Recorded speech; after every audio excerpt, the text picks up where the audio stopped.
ഇന്നലെ ദേവസ്വം മന്ത്രി VN വാസവൻ ശബരിമലയിൽ സർക്കാരിൻ്റെ ഭാഗം ന്യായീകരിച്ചുകൊണ്ട് ദേശാഭിമാനിയിൽ ലേഖനം എഴുതിയിട്ടുണ്ട്. അതിനകത്ത് അദ്ദേഹം പറയുന്ന ഒരു വാക്ക്, വ്യാജ സ്പോൺസർഷിപ്പ് കോർഡിനേറ്റർമാരെ ഞങ്ങൾ ഒഴിവാക്കാൻ തീരുമാനിച്ചിട്ടുണ്ട് എന്നാണ്. എന്താണ് ഈ സ്പോൺസർഷിപ്പ് കോർഡിനേറ്റർ? അങ്ങനെ ഒരു പദവി ശബരിമലയിലുണ്ടോ? ഞാൻ പരിശോധിച്ചു.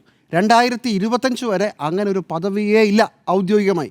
ഇപ്പോഴുണ്ട്. ഇപ്പോഴത് ദേവസ്വം PROയ്ക്കാണ് ഇതിൻ്റെ ചുമതല. അപ്പോൾ ഇത്രയും കാലം ശബരിമലയിലെ സ്പോൺസർഷിപ്പുകൾ മുഴുവൻ PRO സ്പോൺസർഷിപ്പ് കോർഡിനേറ്റർമാരെ കൊണ്ടാണ് ചെയ്യിപ്പിച്ചതെന്ന് നമുക്ക് മനസ്സിലാവുകയാണ്. പല കാലത്ത് പല വേഷത്തിൽ പല ആളുകൾ അവിടെ ശബരിമലയിൽ സ്പോൺസർഷിപ്പ് കോർഡിനേറ്റർമാരെത്തിയിട്ടുണ്ട്. അങ്ങനെ ഒരാളായിരുന്നു പോറ്റി.